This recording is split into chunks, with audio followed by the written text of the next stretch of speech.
Нова година ќе ги прибере градоначалниците од истокот дома. Најлудата ноќ повеќето ќе ја поминат семејно и мирно. Јас ќе ги искористам неработните денови да бидам во кругот на семејството, во кругот на пријателите.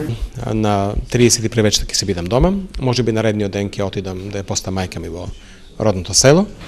Јас новогодишните и божитните празници ќе ги поминам со неубавото друштво, тоа со мојот син Никола и со супругата. Па новогодишната ноќ оваа година решивме да ја поминеме фамилиарно со супругата. Цело време сме отсутни од дома, ние градоначалниците, па малку да посветиме време и на фамилијата. Исклучок се градоначалниците на Берово и Македонска Каменица.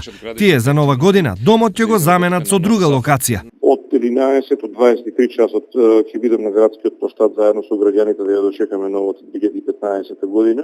Кои се новогодишните планови на претениците? Мојата ќерка заедно со своите другарчиња ќе бидат во нашиот дом, па ние како да речеме родители на млади тинејџери мораме да бидеме тука некаде блиску околу нив. Има една варијанта да бидеме дома, една варијанта да одам во Пожарското село, така што е роден татко ми, таму често пати ја поминувам новата година. Каде ќе бидат, сите кажаа од прва, но за тоа што на најблиските ќе им подарат, малку им се зборуваше. Па одговорите им беа дипломатски. Поклоните ке мене за семејство секојдневие, затоа што треба да даруваме на луѓето, да ги правиме среќни, затоа што среќата подмладува и го спречува старењето. Па не сакам тоа да го кажам затоа што би сакал да биде изненадување. Тоа во зависност од кој, дали е тоа од фамилијата или некои блиски пријатели, сигурно нешто покрај новогодишните подароци, можеби некој парфем, саат или така нешто слично. Јас, иако ми се возрастни децата, имаме некоја традиција, пред крај на новата година тие да напишете едно писмо кај што ја става поделката и ние тие ги реализираме нивни желби.